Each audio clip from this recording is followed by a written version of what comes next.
আপনি জানেন কি, আপনি যেদিন শিক্ষা প্রতিষ্ঠানে নিয়োগের জন্য যাবেন সেদিনই শিক্ষা প্রতিষ্ঠান আপনাকে নিয়োগ প্রদান করবে না।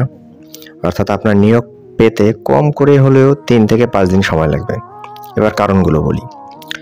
প্রথমত, প্রতিষ্ঠান প্রধান আপনার নিয়োগপত্রটি গ্রহণ করবে।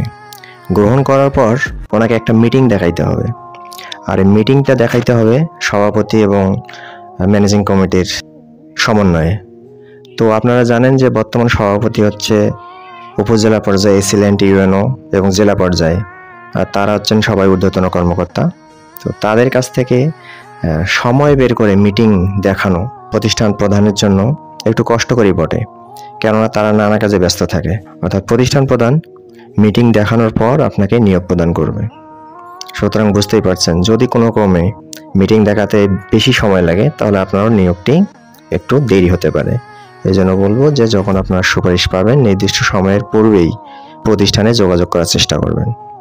আপনাদের জন্য শুভকামনা।